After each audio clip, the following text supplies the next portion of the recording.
ሰላም ሰላም ውድ አድማጮቻችን፣ ይህ ያያ ስፖርት ነው። ውድ አድማጮቻችን፣ በዛሬው መረጃችን የምናነሳቸው ነጥቦች አንዱ እንግዲህ ዛሬ አርሰናል በግማሽ ፍጻሜ የሚያደርገው ጨዋታ እንዳለ ይታወቃል። ያንን ተከትሎ የጉዳት መረጃዎች ይኖራሉ። ዊሊያም ሳሊባና ሊያንድሮ ትሮሳርድ በዛሬው ጨዋታ ላይ አጠራጣሪ እንደሆኑ ተናግሯል። እንግዲህ የሳሊባ አለመኖር ቀለል ያለ ጉዳት እንደሆነና ያን ያክል የጫናዎች የሚያሳስብ እንዳልሆነ ተናግሯል። ነገር ግን እንግዲህ ወሳኝ ከፊቱ ያሉት ጨዋታዎች ይኖራሉ። ሳሊባ የለም ማለት እንግዲህ ቤን ዋይትን በዛ ቦታ ላይ ማሰለፍ አንዱ አማራጭ ይሆናል። ለበለዚያ የተለመደው ኖርጋርድ ማሰለፍ በማይክል አርቴታ በኩል ውሳኔዎች ሊኖሩ ይችላሉ። እንግዲህ ይህንኑ አይነት ውሳኔ ከማይክል አርቴታ ይጠበቃል። የሊያንድሮ ትሮሳርድን በሚመለከት ግን በትሮሳርድ ቦታ ማዱዌኬ እንዲሁም ደግሞ ፈለገ ማርቲኔሊ ያሉትን ተጫዋቾች ሄሱስን ጨምሮ መጠቀም የሚችልበት እድል እንዳለ የሚታወቅ ነው። የካላፊዮሪና ሂንካፔን በሚመለከት በቀጣዮቹ ቀናቶች እንግዲህ የሚመለሱ እንደሚሆን ይጠበቃል። ሂንካፔ የጡንቻ ችግር እንደሆነ ተናግሯል።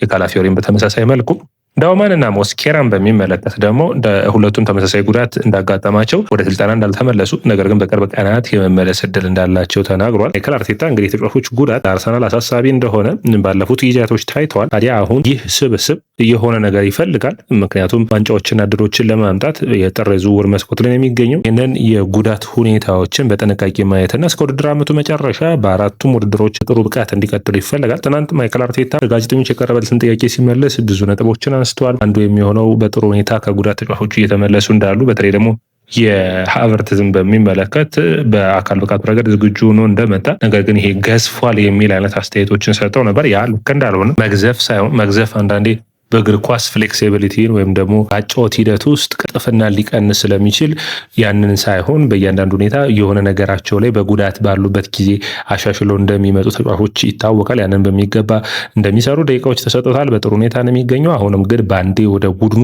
በፍጥነት ለመቀላቀል እንደሚሞከር ነገር ግን በአንዴ ሙሉ 90 ደቂቃዎች ወደ መጫወት እንደማያደርግም ማይክል አርቴታ አስተያየቱን ሰጥቷል። ሌላኛው የሚሆነው እንግዲህ ስለ ሊያም ሮዘንሪ ተጠይቆ ነበር። ከኤፍኤ ካፕ ፍጻሜ ጨዋታ ሁለቱም በተለያዩ ቡድኖች ሲጫወቱ የሚያሳይ ፎቶ ወጥቶ ነበር። እንግዲህ እግር ኳስ እንደዚህ ነው አለ። በሌላኛው ምዕራፍ በዛ ታይተን ነበር። አሁን ደግሞ በሌላኛው ምዕራፍ እንግዲህ በአሰልጣኝነት ሁለቱም ቡድኖች የሚገናኙ ይሆናል። እኔ ግን ይህን ቡድን ሲይዝ ነበረኝ እቅድና ሊም በቼልሲ ቤት ያለው እቅድ ይለያያሉ የሚሉ አስተያየቶች ሰጥቷል። የኔ እቅድ ቡድኑ ሙሉ በሙሉ ቅርጽ መቀየርና አዲስ ማንነትን ማምጣት ነበር። ያንን በሚገባ ማከናወን ችለናል የሚል አስተያየቱን ሰጥቷል። የተነሳው ነጥብ በማይክል አርቴታም እንደ ቡድን እንግዲህ አምናም በግማሽ ፍጻሜ አርሰናል እንግዲህ 3 ውድድሮች ላይ ያምናውን 2ኛ ውድድር አሁን 3ኛ ውድድር ነው የሚሆነው። አንደኛ ትልቁ ነገር አለ በዚህ ሁኔታ ላይ በዚህ ቦታ ላይ በተመሳሳይ ሁኔታ መድረሳችን ነው። ሁለተኛው ደግሞ የሚሆነው ከአምናው የተሻለ ነገርን ለማድረግ እንዲሁም ደግሞ ውጤታማ ሆነን ዋንጫውን ለማሸነፍ እንደሚጥሩ ሰጥቷል። እንግዲህ ይህ ጥሩ የሚባል ነው። በጥንካሬ ለመፋለም ዝግጁ ነን የሚል አስተያየቱን ሰጥቷል። ከዛ ውጭ ፒየር ሜርቴሳከርን እንግዲህ ከአርሰናል የአካዳሚ ኃላፊነቱ እንደሚለቅ ይታወቃልና ያን ተከትሎ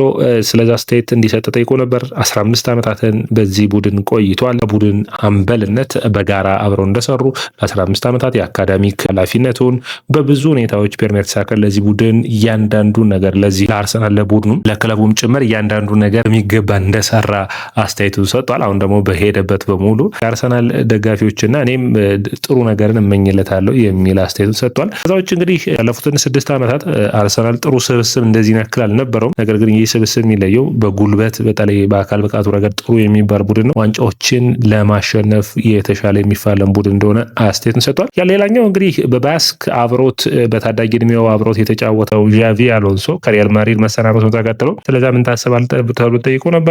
እንግዲህ ሪያል ማድሪድ ይልቀቀው ዣቪ ይልቀቅ አላቅም፣ ነገር ግን የምማምነው ነገር ዣቪ አሎንሶ በዓለም ላይ ካሉ ጥሩ አሰልጣኞች አንዱ ነው የሚል አስተያየት ሰጥቷል። ስለ ሳካም ጠይቆ ነበር። በዘንድሮ ውድድር ዓመት የጎል እና የአሲስት ሁኔታዎቹ እየቀነሱ ነው። ስለዛ ምን ታስባለህ ተብሎ ጠይቆ ነበር። በአርሰናል ቡድን ውስጥ የሳካን ያክል በወጥነት በጥሩ ብቃት የሚጫወት ተጫዋች አላቅም። ይህ ተጫዋች ባለፉት ጊዜያቶች አስገራሚ ሁኔታ አስደናቂ ብቃቱ እንዳሳየን መረሳት የለበትም የሚል አስተያየት ሰጥቷል። ሌላኛው መረጃ የሚሆነው እንግዲህ የዝውውር መረጃዎች ናቸው። እንግዲህ አርሰናል በዝውውር ሁኔታ ላይ በቀጥታ ለመንቀሳቀስ እየሞከረ ይገኛል። ነገር ግን ከዛ በፊት አርሰናል በኤፍኤ ካፑ ከዊጋን አትሌቲክ ጋር ተመድቧል። ሌላ ጥሩ ድልድል ማለት ነው። እንግዲህ ያለፉትን ዓመታቶች አርሰናል ከሊቨርፑል፣ ከማንቸስተር ሲቲ፣ ከማንቸስተር ዩናይትድ እንዲሁም ደግሞ አንዴ በኖቲንጋም ፎረስት በጣም አስቸጋሪ ፈተናዎችን ትልልቅ ቡድኖችን ያስተናግድ ነበር። ዘንድሮ ግን የአርሰናል እድል የመጣ ይመስላል። ነው ያጋጠመው። ዊጋን አትሌቲክ እንግዲህ የድሮ የዛሬን ያደርገው እንጂ ጠንካራ በእንግሊዝ ፕሪሚየር ሊግ የሚፎካከሩ ቡድን እንደነበሩ የምታስታውስ ነው። የሳምባ የሚባል አንድ አፍሪካዊ ተጫዋች ነበራቸው። በጣም አስገራሚ ቡድን ነበር። አሁን በሊግ 1 የሚገኝ ቡድን ነው። ባለፈው በቻምፒዮንሺፑ የሚገኘውን ነበር እንግዲህ ማሸነፍ የተቻለው ፖርትስማውዝን። አሁን ደግሞ የሊግ 1 ቡድን የደረሳቸው። ያ ብቻ አይደለም ደግሞ በኤሚሬትስ ነው የሚጫወቱት። ስለዚህ ለአርሰናል በጣም ጥሩ እድልን የሚያመጣ ነው የሚሆነው። ወደ ቀጣዩ ዙር ለማለፍ የሚያስችላቸውን እድል የሚያሰፉበት ነው የሚሆኑ። እንግዲህ አርሰናሎች ይህ ማለት ደግሞ ተጫዋቾች እረፍት እንዲያገኙ እድልን የሚያገኙ ይሆናል። በተለይ ደግሞ በጨዋታ እድል ያልተሰጣቸው ተጫዋቾች የመሰለፍ እድልን አግኝተው በጥሩ ብቃት እንዲጫወቱ የሚያግዛቸው ይሆናል።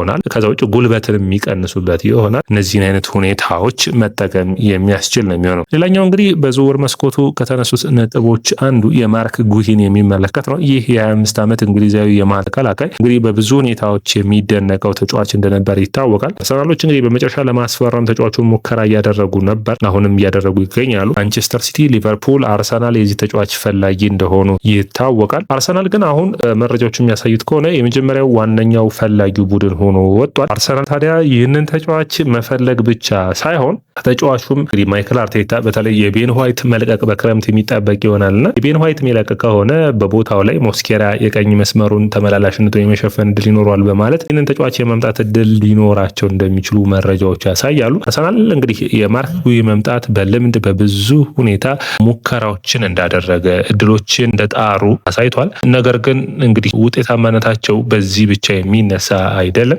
ከዚህም በተጨማሪ ሌሎች እድሎችን ማመቻቸት እንዲችሉ የሚያስፈልግ ነው የሚሆነው።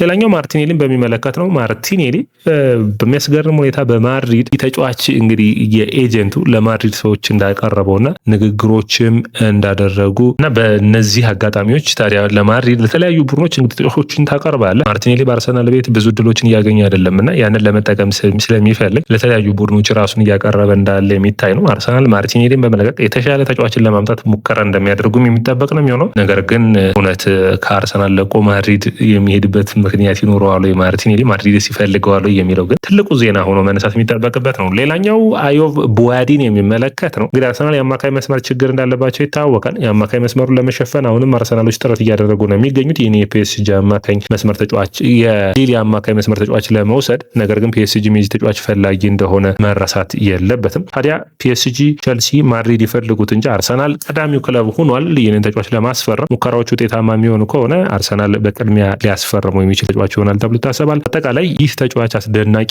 ክህሎት ያለው በተለይ ደግሞ በእግር ኳስ አረዳዱ በአካል ብቃቱ ረገድ ለእንግሊዝ ፕሪሚየር ሊግ የተዘጋጀ የሚመስል ነው። አርሰናል ይህንን ተጫዋች የሚያመጣው ከሆነ በጨዋታዎቹ መጨረሻዎቹ ወቅት የመጨረሻዎቹን 20 እና 30 ደቂቃዎች ላይ በሚገባ መከላከል የሚችል ነው የሚሆነው። ስለዚህ አርሰናል አይኑን ጥሏል። መጣል ብቻ ሳይሆን እንግዲህ አንድሬ በርታ ተጫዋቹን የማስፈረም ሙከራዎችን እያደረጉ ይገኛሉ። ተጫዋቹ በዚህ ወቅት ይለቃሉ ሌላኛው ጥያቄ የሚሆኑ ነገር ግን እነዚህን 6 ወራት መለማመድ የሚችልበት በቀጣዩ ዓመት ደግሞ የዋናው ቡድን በሚገባ የሚያግዝበት ይሆናል ተብሎ ይታሰባል። ሌላኛው ዳሮን ባኮላን ይመለከታል። ይህ ተጫዋች አሁንም ከማርሴ መልቀቅን ይፈልጋል። አርሰናሎች እስካሁን ድረስ ምንም አይነት ዋጋ አላቀረቡም። ነገር ግን እስከ 2027 ኮንትራት አለው። ኮንትራቱን ለማደስም ፍላጎት የለውም። 40 ሚሊዮን ዩሮ የሚያወጣ ይሆናል ተብሎ ተጫዋቹ ይገመታል። ነገር ግን አርሰናል እንግዲህ በዚህ ቦታ ላይ በተለይ ብዙ ተጫዋቾች አሉበት ለማስፈረም ግን ስሙ ዛሬም እየተያዘ ይገኛል። አድማጮቻችን የያያ ስፖርት ነው። የያያ ስፖርትን ላይክ፣ ሼር፣ ኮሜንት፣ ሰብስክራይብ ማድረጋችሁን አትርሱ።